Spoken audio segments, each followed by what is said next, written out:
Well, back to Hardball. Rick Perry's uneven performance may have been the biggest headline to come out of last night's debate, but it may not be the most enduring.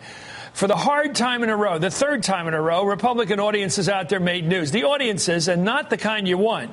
Here's the crowd last night reacting to a question from a gay soldier over in Iraq. This guy's on duty, on post. And watch what happens. Let's listen.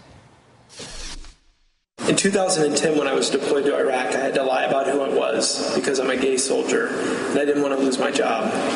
My question is, under one of your presidencies, do you intend to circumvent the progress that's been made for gay and lesbian soldiers in the military?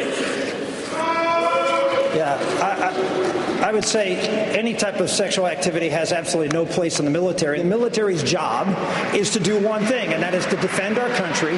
We need to give the military, which is all volunteer, the ability to do so in a way that is most efficient in protecting our men and women in uniform, and I believe this undermines that ability. Well, there's the Republican Party coming out against sex in the military. Anyway, the debates last night, some of the audience cheered executions. Remember that one? The previous debates, the one out in the Reagan Library, and allowing the uninsured to die. That was in the Tea Party debate. Well, this can't help the image of a party looking to win a national election. I wouldn't think. Alex Burns is with Politico, and Chris Liz is managing editor of postpolitics.com and an MSNBC contributor. Thank you, gentlemen, both for Alex. Thanks for joining. Alex, I want to hear what you think about this.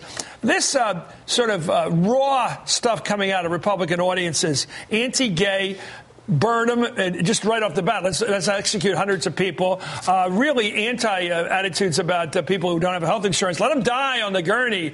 This instinctive sort of negativity and even hatred of people who are in trouble or are vulnerable doesn't strike me as a compassionate conservative commentary on the party.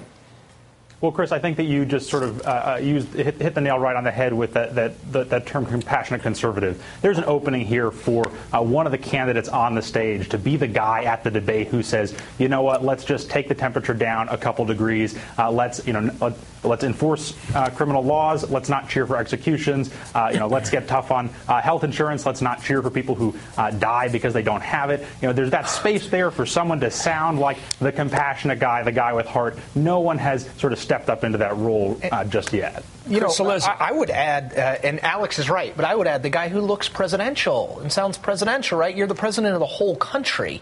Yeah. I know it's a primary. In Democratic primaries, you run to the left. In Republican primaries, you run to the right. But to the extent... Who says all gay people are Democrats? Don't they feel any love at all or affection or acceptance of the people in their own political ranks? You know what it struck me as, Chris, honestly, when I was watching it is that there's no natural... in this debate. There's no natural in this field. And let me explain. If that happened with Bill Clinton or Ronald Reagan, they would have said, hey, you know what? This guy is in there. He's risking his life for us. They would have paused. Now, he might have probably gotten to whatever point he wanted to get to, but he would have paused because he is naturally gifted at you're on to something. You're on to something. And that matters. Look, I want to go back to Alex and then to you on this. Yeah. Here's what you're on to. Is there any natural leader who can stand against the crowd in the Republican Party, or is it mob rule? In other words, they have these raw emotions, fine, but usually there's a leader who stands up. They don't be Edmund Burke, who stands up and said, now let's think that through again. This guy's fighting for our country. You may not approve if you have an attitude about his orientation or his political attitudes, but he's fighting for our country. Let's have a hand of applause for everybody in our military. That would be a chilling moment. Why doesn't somebody, and here's my hunch, it doesn't work. Perry came out for having a heart for the illegal immigrant's kid who was brought into this country at the age of 3 and is trying to get into college in the state he's living in. How about some heart? Got booed, They Chris. boo him. Got booed. So is it possible, Alex, that you can't stand against this mob rule right now on the right, the Tea Party crowd? You can't do it. Well, I think that answer that you're mentioning from Rick Perry actually did the Texas governor an awful lot of damage, and not necessarily because he tried to be compassionate in a party that is sort of hostile to compassion, but because he sort of questioned the motives of people who disagree with him on immigration. And so I think that could have been a moment for him where he tries to take kind of the George W. Bush line on immigration that, if you're going to walk 200 miles through the desert for a job, I want you in my country. But he didn't quite pull it off. And I think that goes to the the other Chris's point that there's not a natural in this election. There's not a guy who, in that even split McCain, second, who wasn't a brilliant politician, McCain stood up against calling President Obama a Muslim when he knew Chris, he is. This is the back and forth. If you look at polling, Republican voters say we want someone who can win and who can lead, not just someone who agrees with us. But that's in theory.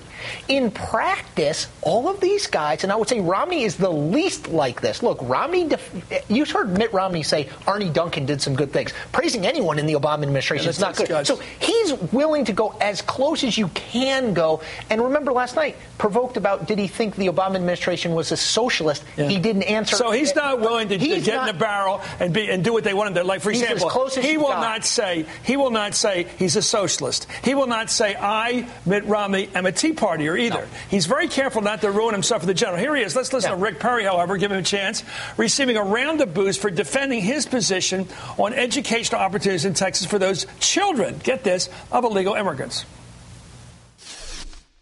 If you say that we should not educate children who have come into our state for no other reason than they've been brought there by no fault of their own, I don't think you have a heart. This was a state issue. Texans voted on it, and I still support it greatly.